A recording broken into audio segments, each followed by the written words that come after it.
Welcome back to Tuesday night. Thank you so much for being with us on Thank God It's Tuesday. I'm Ken Marangolo, welcoming you to the greatest night of the week from the basement that really reinvented Tuesdays pretty much all across the country.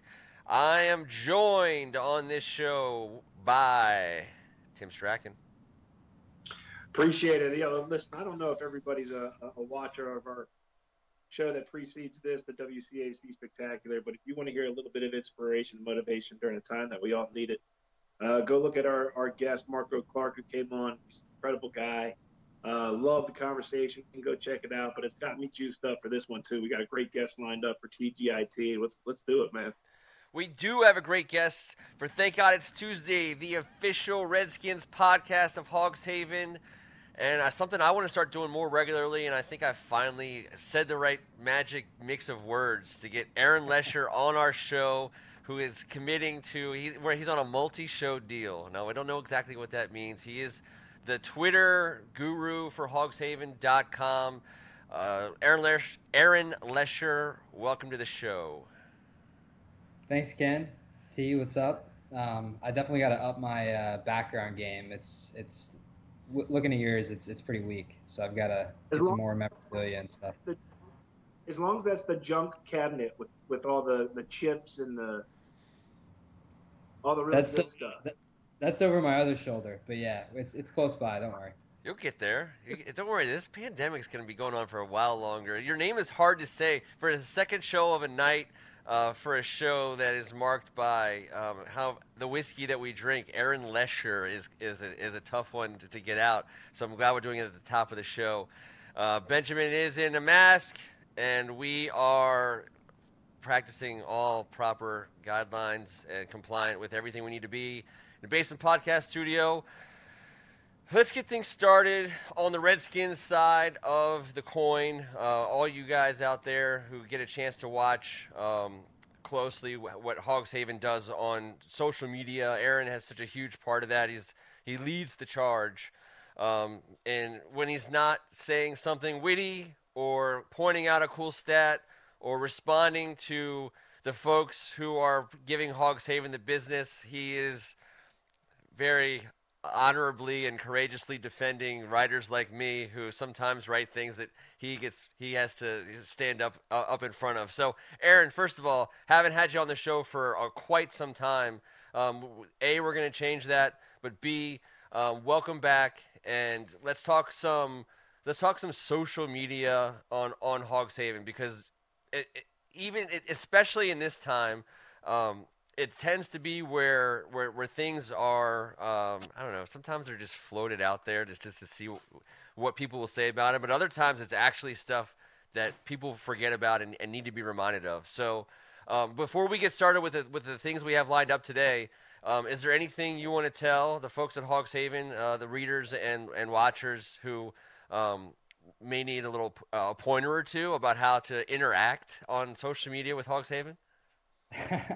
I think for the most part, it's an awesome community. I love getting on Twitter and interacting with fans and everybody that follows the account and stuff. So for the most part, everybody's great and awesome and has a good commentary. So I don't really have anything negative to say, to be honest. I just hope we can get back to football soon and get back to talking about real stuff as opposed to tweeting out ages of players and hypothetical situations and all that kind of stuff.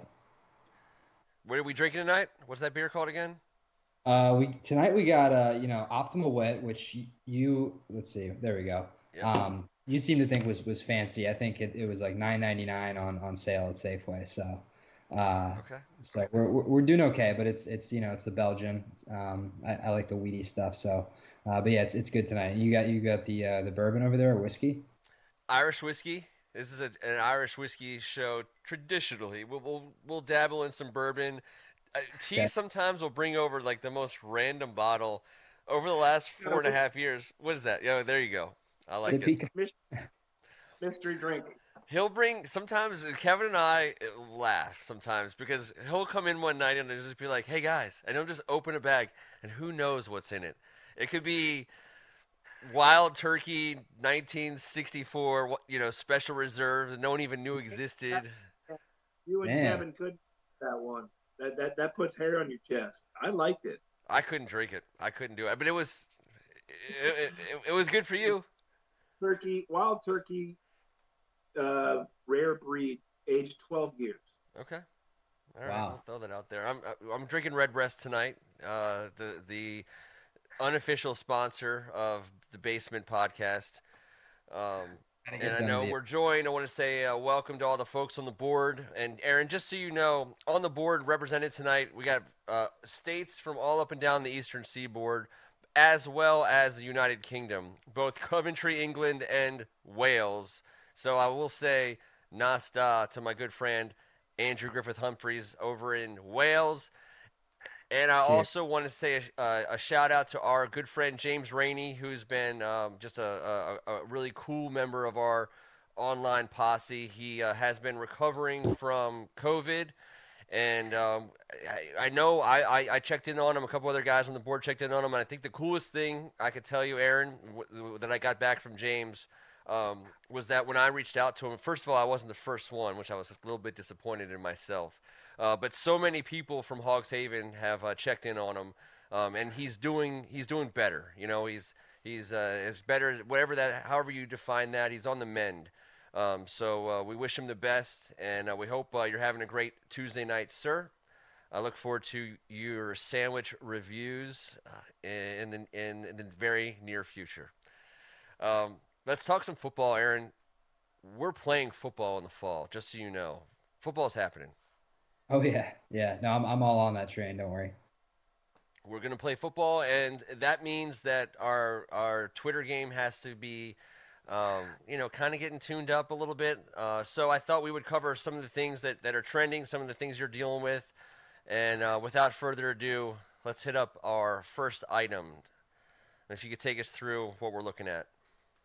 Yeah, so this is a couple of days ago. I can't remember where I heard it, but I was listening to some podcasts and they were talking about DeMarcus Lawrence, who just signed the biggest Cowboys extension in Cowboys history, and then also has the most guaranteed money of any non-quarterback or something. So just a massive contract, like 65 million guaranteed, and he had 5 sacks last year.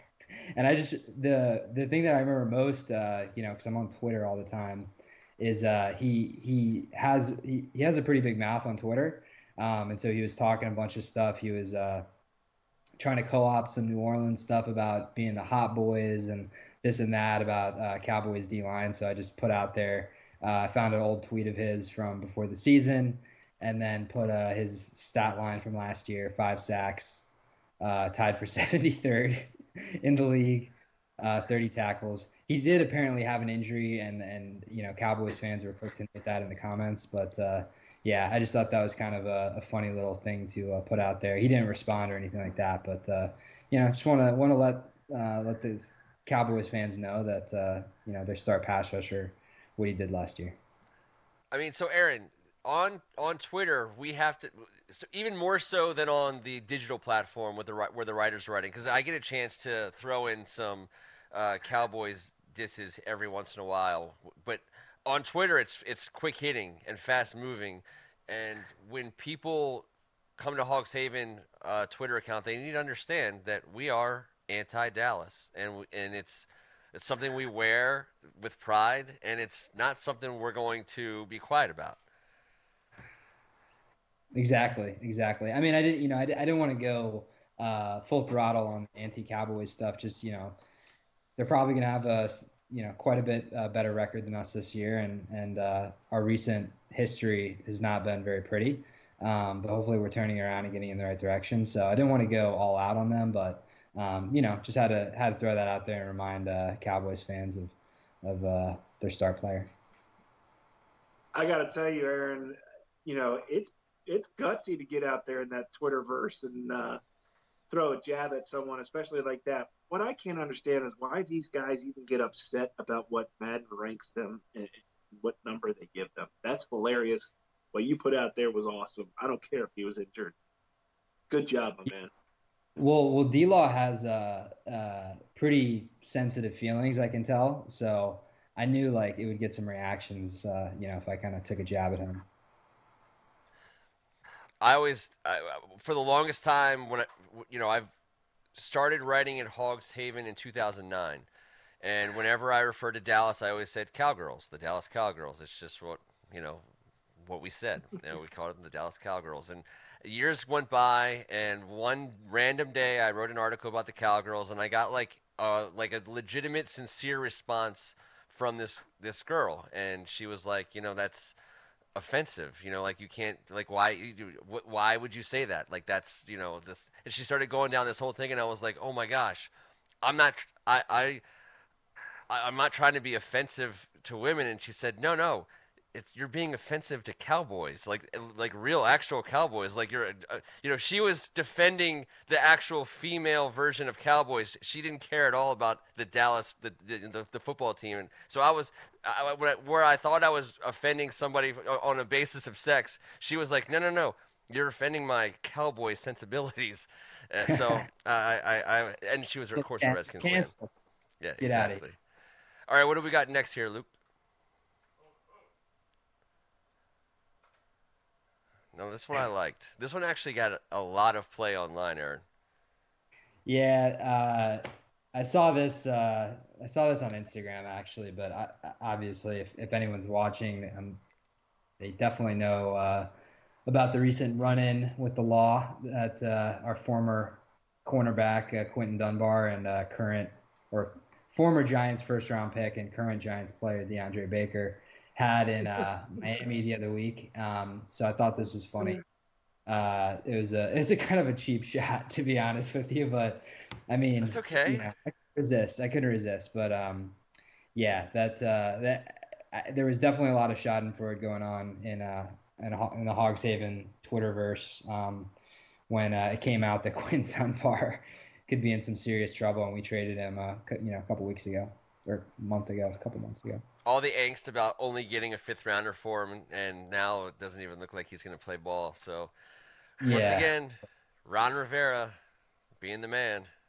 Yeah, that was that definitely scored Ron Rivera some extra brownie points for sure. Speaking of Ron Rivera, you're getting some decent love from Jack Del Rio these days.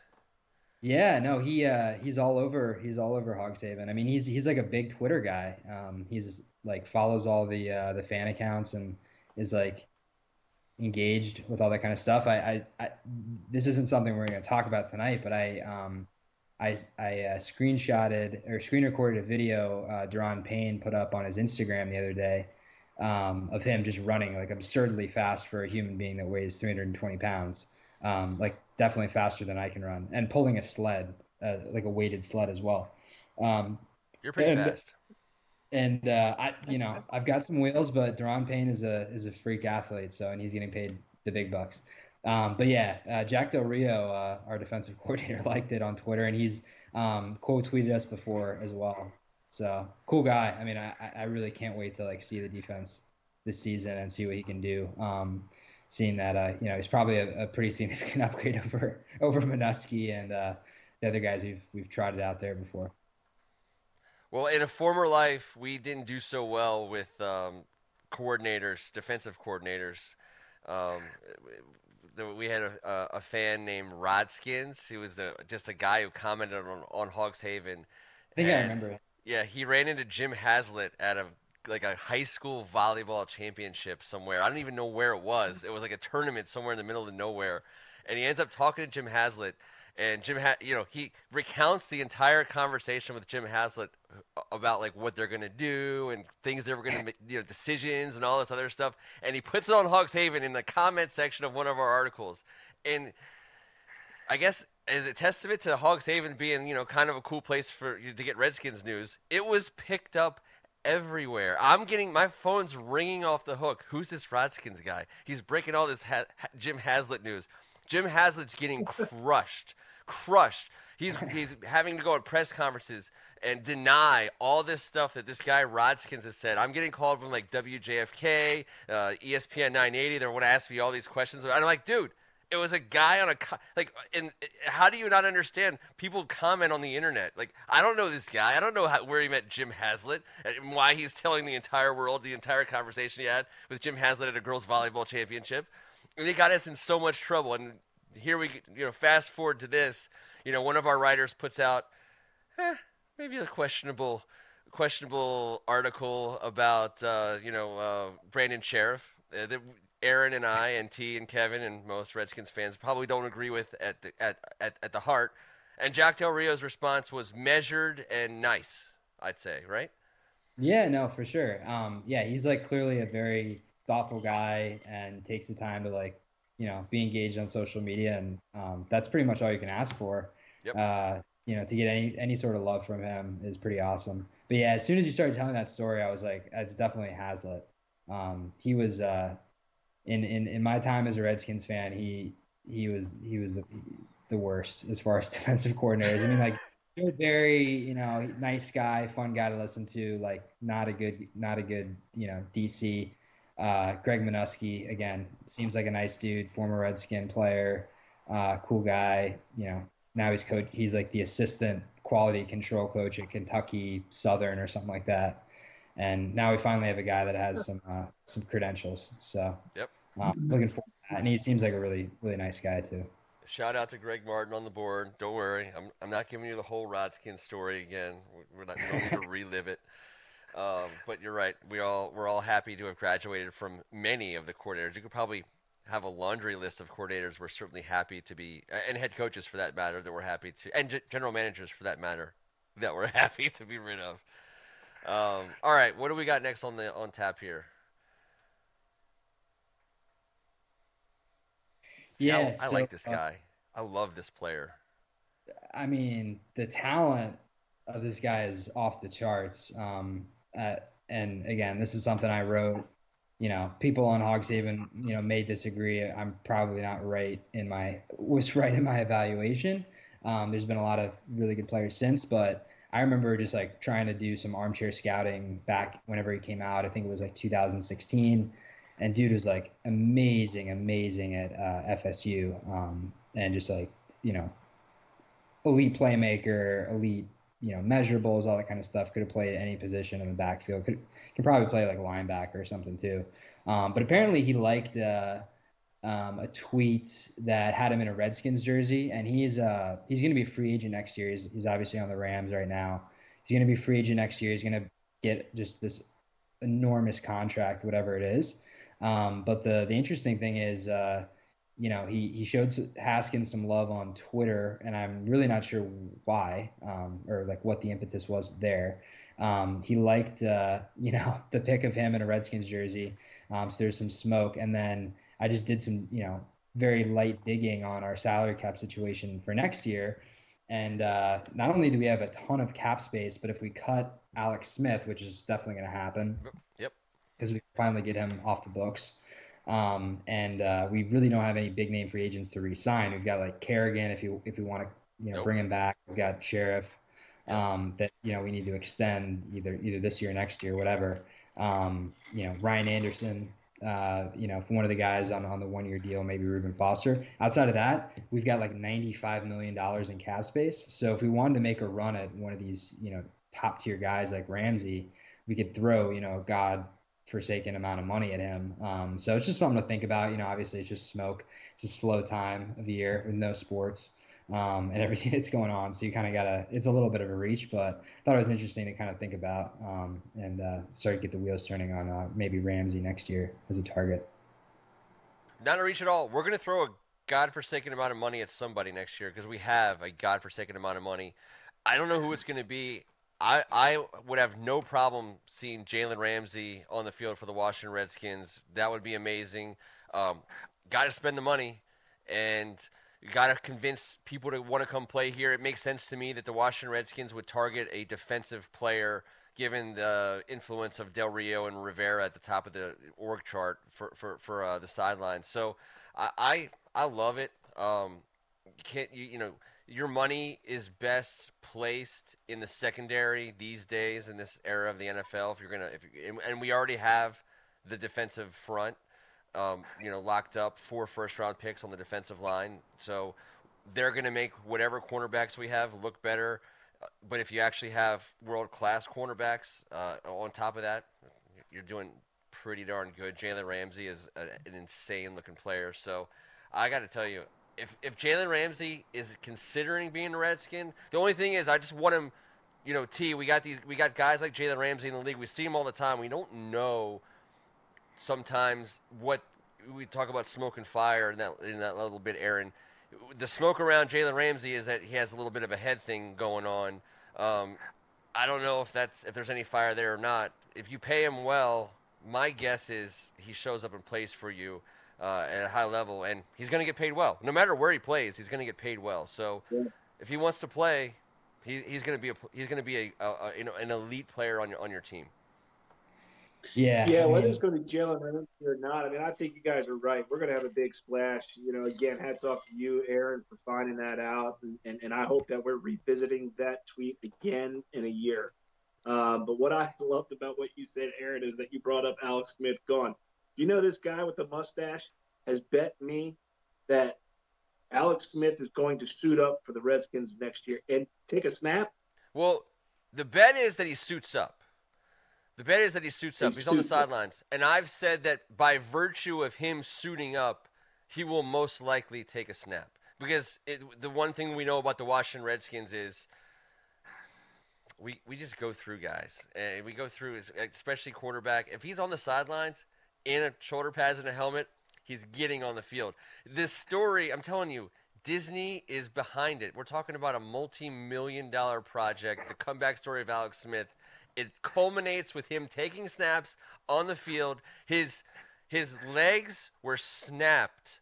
His leg was snapped rotationally, and in the worst possible way you could do it. For him to get back on the field would be it. On that show? What? Did you see his leg? Yes. He should never play football again, ever. He shouldn't even go near a field. But he's going to. And Dan Snyder's paying him $20 million. And so guess what? If he can stand, but at some point during the season, especially in the age of COVID, guess what? He's wearing a helmet and shoulder pads on Sunday. And maybe Dan Snyder is making sure you don't put him on the field. But I'm telling you right now, he's going to be on the sideline, and he's going to be suited up.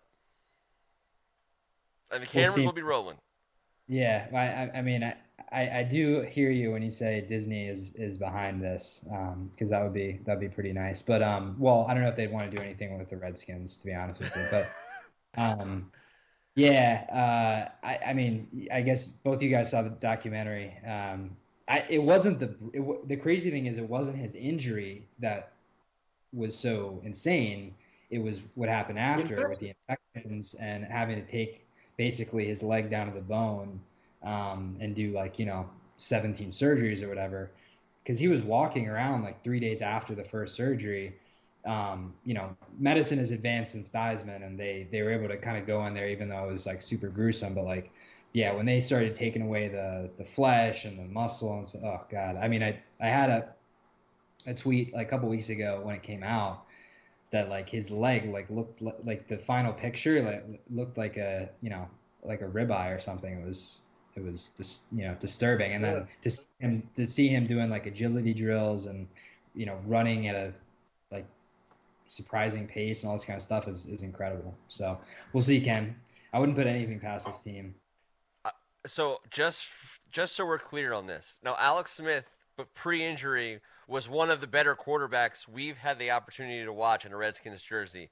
And I don't need to go through the whole list here like I have so many times before. Jeff George, Shane Matthews, Patrick Ramsey, Danny Warfel, Tim Hasselbeck, Mark Brunell, Jason Cable, Todd Collins, Donovan McNabb, Rex Grossman, John Beck, Kirk Cousins, Colt McCoy, RG3, Josh Johnson, Mark freaking Sanchez. All I'm saying is Alex Smith on a rotationally fractured leg, guess what? He's better than most of those players that I've had to pay money to go to FedEx Field and watch a quarterback. So I'm sorry, T.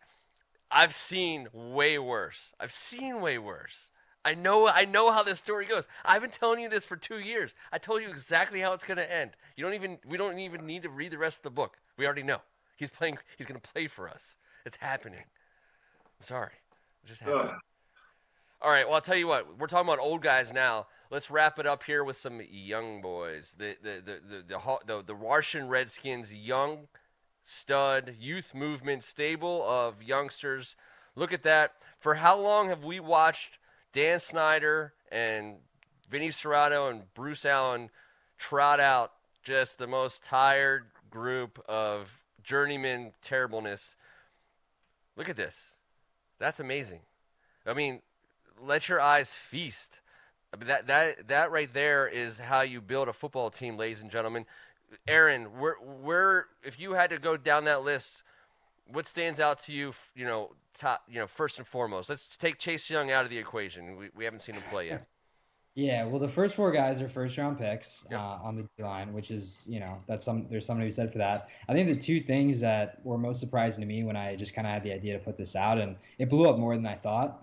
I think there's been some similar stuff that other accounts that in our ecosystem that we're friendly with put out. So maybe not be the most original thought, but one is that Kendall Fuller's only 25. Yep. You think he's a guy on a second contract, but I think he was drafted as like a true junior or something like that. Really talented guy and, really young. He's got, multiple years. He, hasn't hit his prime yet. So that was something that stands out to me. And then my draft crush, probably my favorite pick, just for a couple different reasons that we took, is the last guy on the list, Sadiq Charles. He's only 20 years old. I know there's some off the field issues, questions. I think it really, from what I could gather, and I looked around a lot of different places, I think it really was just, smoking pot, which in this day and age isn't a huge deal. It's encouraged now, apparently. Yeah, I mean, it's with the new CBA, it's totally fine, basically. So anyway, I know Kyle Smith did their research and did a deep background on him, but the guy's one of the youngest players in the draft. He has second round talent. Like, he actually has left tackle, starting left tackle capability. He's not one of these, guard transition guys that's gonna have to move inside. Like, he's got really light feet, light, powerful hands and stuff like that. So I'm really high on him, and he was, he anchored Joe Burrow's offensive line. They obviously won the Heisman, Burrow won the Heisman. The team won the national championship, and the offensive line won the offensive line of the year award. So they're a talented group, and he was the starting left tackle. So I think he's the guy that excites me the most, honestly, if he can just kind of grow up and mature, and he could be our starting left tackle of the future, and he's a 4th round pick. That's the key to life. Left tackles earn every cent of their highest paying salaried position, in the NFL. And if you can get a guy who can contribute at that position for a 4th round salary, you're doing something in the league. The one name that I didn't see on there, and I don't know why, because he's 26, so he doesn't fit that 25 and under group, and that's Landon Collins, the safety. I think people don't realize how young he is. For where he is in his career. I mean, he's considered an elite safety. He's considered, one of the better, pros in the back of the secondary. And at 26 years old, he's got some ball left to play. So, I don't know, Aaron. I'm excited like you are. I think that the Washington Redskins have a ton of young talent to build around. And the coolest thing is they have the young talent already in place, and they have the salary cap space next year to supplement that, to really open that window of possible contention up. So, well done, sir. Appreciate all of your fine efforts in the Twitterverse, as T's giving you all kinds of credit for braving the Twitterverse these days, especially these days. People don't have anything else to do except troll. I'm glad it's not me. Don't let that be me. That stuff scares me. I don't want to get into it, eh? I don't want any trouble, as Kevin Rickett would say. I don't want any trouble. All right, so Aaron, we're going to have you back real soon. We will talk about things that are trending, hopefully more football-related things as we move forward and hopefully approach training camp. Until then, he is Aaron Lesher. Sign error, sir. Yeah, I'll see you guys soon. Thanks for having me on. All right, T. That's a good little addition to our Tuesday night Redskins podcast extravaganza. We're going to close things out tonight with our fun topic of the week, and I hope that you guys on the board will join in, and then anyone who is following along after this is recorded and over, tweet Aaron. Tell him what your additions to this segment would be if you could. I asked Kevin and T, in the kind of in the spirit of the Tiger Woods, Phil Mickelson, Peyton Manning, Tom Brady match, sporting events they would want to see featuring athletes playing not their main sport. Okay, so we got to watch awesome golf by Tiger and Phil, and just horrendously terrible golf by T. The coolest thing was when you got to watch the shot tracker, like the shot tracker for Phil and Tiger, and it would just be like straight down the fairway, and then like Tom Brady would get on the tee box, and the shot tracker would be like straight, just like and it was amazing. It looked exactly like we would do it. Because you could relate. Hell yeah. Because that's what your shot track looked like. Well, first of all, the best part of the whole I day. don't think so. Was that The best part of the whole day? It was cliche, but it was when Tom Brady sinked it from 50-some yards out, and then he split his pants and trying then to he take split it his out of the pants. cup. That part. I mean, first of all, if anyone can live down, Not wearing skinny pants, man. what's that? No, skinny pants, right? It was a skinny Gotta pants stop problem. wearing skinny pants. So Yeah, he's got to stop. it's the perfect Giselle. storm. Stop. He's played in 9 Super Bowls, won 6. He's married to a supermodel. He's considered by some to be the greatest of all time. He could handle splitting his pants on live TV when like literally every single person on the planet is watching. If that was going to happen to anybody in the entire world, Tom Brady is the best person for it to happen to because he can handle it. He can be like, you know what? I'm going home to Giselle, to all my rings in Tampa Bay. I'm going to be okay. But he did bend over to pick up a ball and his pants split, and it was pretty amazing. Pretty amazing. That's probably definitely my favorite thing. All right, impossible sports matchups. Basement weighs in. T, lead us off, if you would, sir. So I'm going to go. Am I going from 3 to 1? Yeah. No, just throw them out there. All right. So one is sort of a I'm going to the past because it's already happened. It wasn't his main sport, but I would have loved or would like to see our man Jim Brown playing in an NCAA championship lacrosse game. Sure. Like a modern day NCAA championship lacrosse. Well, yeah, he was an All-American. A lot of people don't realize that. I'm sure a lot of people who are up on their sports trivia probably do, but a lot of people don't realize that he played lacrosse. He was an All-American lacrosse player, played at Syracuse. You imagine an athlete that big and fast playing in this game? It had to have been awesome to see. That's something that it wasn't his main sport, but he was pretty darn good at it. He was one of the best at it. I mean, he was just an amazing athlete. Jim Brown, amazing. All right, Jim Brown playing in the lacrosse championship. All right, what's next?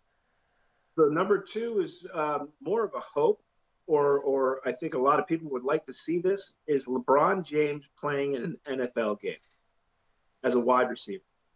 Not tight end? Would be no. Put him out on the outside, man. Okay. Put that ball up somewhere. Let him go get it. I mean, you can put him at tight end. You can put him anywhere. Who cares? I just don't want. I'm just wondering if you're babying him. I know when you think tight ends, you think Charles Woolridge, and I'm just saying if LeBron could handle it. But I also appreciate if you put LeBron James on the outside and you throw it to him on a quick one, and no cornerback's bringing him down. Megatron. I mean, come on, man. Yep. The story came out last week, right? Was it last week or the week before? He said he was actually training to play in the NFL potentially in 2011, 2012, something like that. I was kind of riding that. I think it would be something that would be unbelievable. He was a big football fan. He played football for a little bit in high school. He would be scary, man. He'd be a scary football player no matter what position you put him at. It would be a lot of fun. Of course, I picked up on that and thought of it right away when you asked the question. Okay. But number 1 is a reality, actually. I would like to see Fred Smoot bowl in a PBA tournament. Ooh. So we He had talks a lot of games. So Fred Smoot came to the basement, and we had an awesome night. It was a lot of fun, and he told us that was what he wants to do. He wants to be a professional bowler. Yeah. I don't know why he doesn't get after that. I mean, he's been so wrapped up in trying to open a Waffle House, he's completely left his PBA dream on the sidelines, which I think is a huge mistake. Because if he was, because you know what, when you watch the ESPN NFL countdown, right? If you forget to turn the channel right away, what does it go to? Bowling, professional bowling, right away, because the games are on the networks. So, and PDW, a couple other guys who are just insane, personalities that, because you have to be, Big Earn, those kinds of folks. Smoot would be the Big Earn of professional bowling, and he needs to get serious about that. He needs to get serious. That's awesome, T. And it's just to the board, what we're talking about is watching, and bowling is a sport, Greg Martin. I'm sorry, I don't like to bowl. I'm not a bowler. I don't really love it at all. But I'd watch Fred Smoot bowl. Greg Martin's saying bowling's not a sport. Of course, it's a sport. It takes coordination. It takes athleticism. It takes strength. It takes a lot of things that an athlete would need. Do you know how hard it is to keep the ball in between the gutters after like 17 beers? That's like one of the hardest things. I'm not always successful at it, T. Sometimes I am, sometimes I'm not. It's a sport. It's fun to watch, especially when people are doing it the best they can do it. Fred apparently thinks that he can, so I'd love to see it.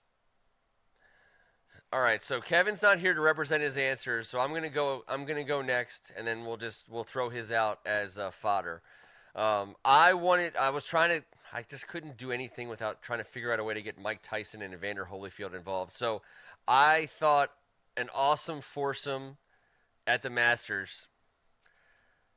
Mike Tyson and Evander Holyfield against Muhammad Ali and George Foreman. Now, if you're going to follow around a foursome for 18 holes, but yeah, in golf. Yes, that's right. I don't even care what shots. I hope they make terrible shots. I hope they're just constantly dropping lateral stroke penalties. I don't even care what the scorecard says at the end of the day. 5 hours. 5 hours of the four of them banging around on the golf course, saying probably some ridiculous things. Obviously, we're talking about guys in their prime, not right this very second. So, to me, those four guys, Sunday at Augusta, playing a foursome, to me would be kind of amazing. I think out of all four of them, George Foreman may be the only one that actually has swung a golf club for real. I bet you Mike Tyson has. You don't think so? Has. He spent so much time in Vegas. No. He has to have played some golf. All right. Well, agree to disagree. I bet you Evander Holyfield's sneakily a good golfer. All right, so I also was influenced by a movie I watched over the weekend, Old School. I watched Frank the Tank. I watched when they were trying to qualify for their fraternity. They had to compete in the fraternity Olympics, and Frank the Tank's floor exercise inspired me. And I thought, you know what? What if Babe Ruth represented the Stars and Stripes in the Summer Olympics as a gymnastic floor exercise participant? I would pay pretty much my last penny to watch that. Babe Ruth twirling the ribbons, dancing across the mats for our country. Let's make it happen, T. Man, seriously, I do not understand how your brain works. That makes no sense. How does that not make any sense? Babe Ruth he could do anything. He could do anything. How does it make any sense? Babe Ruth, I'm talking about it. No, at least I'm talking about. For him to do, you would want him to have a ribbon in his hand doing a floor exercise? Yeah, I do. I would. Maybe a stogie in as well. If he could do it with a stogie the whole You're time. You're a weird guy. Fine. All right, fair enough. You're a weird guy. Fair enough. All right. Where did I end up here? I'm trying to remember where I ended up. My last one. Was it a good one? Here. Oh, okay. All right. So I did. If you thought the last one was off the beaten path, T, you're gonna love this one. Sidney Bean, Sidney Dean, and Billy Hoyle, a fearsome twosome on any basketball court, famously represent their characters from White Men Can't Jump. T. Wesley Snipes and Woody Harrelson against a twosome of Cal Ripken, who's not a basketball player. Not a basketball player. And who is Luke? Who was my? Yeah. So I stayed in Maryland, T. So I tried to think of an awesome Rucker Park basketball game outdoors on the hard pavement that everyone would tune in to watch. Sidney and Billy versus Len Bias and Cal Ripken for all the marbles. Now the reason why I thought about Cal Ripken was in the old days, growing up in Maryland, you always heard about the games Cal would put on. So training for Cal Ripken was held on the basketball court, and he would invite people to come. Not me, obviously. I never got the call, but he would invite other athletes, baseball players, and folks from other sports. They would come to his facility and they would play basketball. They would bang on each other, and those pickup games were somewhat legendary, at least here in Maryland. And Cal Ripken is an amazing athlete. He's a big body. He could definitely play, and he loved playing basketball. I stayed in Maryland, and I tried to stay with the White Man Can't Jump dynamic by pairing him up with a Maryland legend in Len Bias. Len Bias and Cal Ripken versus Sidney Dean and Billy Hoyle for all of it. And the setting is important, Rucker Park in Harlem. I think you put the cameras on that, Capital One, and call that the match on a Sunday afternoon, you probably would break gambling records. I'm guessing. I'm probably that could be. I don't know if EO Anderson and AGH. I think they're going to support me on this one. That word right there, fantasy. Yeah, that's what you live in. It's a fantasy. It's the whole thing. Look. Len Bias, seeing him play basketball again would be great in and of itself. I get that. Yep. Right. You can throw him in at any time and makes your choice awesome. And we all know Cal Ripken's a huge basketball fan. He's got a basketball court in his basement. I've even talked with him one-on-one about those games. But come on, man, why would you bring Wesley Snipes and Woody Harrelson into what? Those are the actors. First of all, I didn't bring either one of those guys in. I brought Sidney and Billy in. And Sidney and Billy are asphalt legends. You just solidified how weird you are. I'm sorry, man. I went with a fantasy matchup. I love you. I don't know how your brain works, but I love you. Well, I love you too. And I didn't realize we were going to get emotional at the end of this segment, but I do. I'm glad that we did. You know what? We're gonna save Kevin's answers. All right, so Luke says he's got the best one. So, all right, so Luke, help me out. Because we don't know each other's answers coming into the show. And Kevin had a birthday emergency, excused absence. He's on PTO tonight. He accrued the right amount of time. He put the paperwork in. HR approved it. It was totally legit. But he did put his answers in. So I'm going to read off. I'm going to just give you the best one. Okay, we're going to get the number one answer from Kevin Ricca. Okay, he's got an obstacle course competition between Bo Jackson, Deion Sanders, Allen Iverson, and Michael Vick. Michael Vick, Bo Jackson, Deion Sanders, Allen Iverson in an obstacle course competition.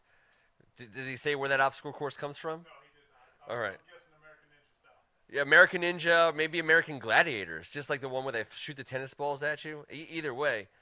Who do you got? Okay, Bo Jackson, Deion Sanders, Allen Iverson, Michael Vick in an obstacle course competition. T, you get one pick. Who wins? At peak for all four of them? Yeah. Bo Jackson, hands down. You're so wrong. You are so wrong. Allen Iverson wins this hands down. Athletes ever play. I know, but he's too big. Ever. He's too big. He can't move like Allen Iverson moves. Tell that to his face. I would. Sure. I would right I'm now. Sure that would be a Hey, Bo, if you're watching, Allen Iverson would dominate you. Dominate you. Dominate. I'll be interested to see. We'll find out next week who Kevin would pick in that. But there's no way Allen Iverson and Michael Vick might be a close second. By the way, Deion Sanders is fourth. Bo Jackson can beat Deion Sanders, but Bo Jackson can't beat Allen Iverson. Bo knows. Bo knows. Bo knows. It's the hips. It's the hips. He's got that hip issue. He can't turn. Can't You handle the said a curves. peak performance. You said no injuries. All right. Well, none of them can beat Woody Harrelson. Woody Harrelson would beat them all, but that's a story for a different day. I just want to say a special thank you to Aaron Lesher for joining us tonight. I want to say a special thank you to everybody on the board for hanging out with us on yet another Tuesday in quarantine. Appreciate all you guys. Also, Luke David in the director's booth. Victor Maddox from a private location, which we don't talk about publicly. We don't talk about where Victor Maddox is. All we know is he's producing at a high level, the highest possible level. Until next Tuesday night, he is Tim Strachan. I appreciate it, man. It was so much fun. Thanks a lot, Aaron, for coming on. And sorry to all you guys out there who had to deal with Ken's weirdness. We deal with it every week. More to come next week. Yeah, more to come next week. You know what? You're damn right there's more to come next week. And until then, I am Ken Marangolo, and this was Thank God It's Tuesday. Appreciate you guys. We'll see you next week. Come on back.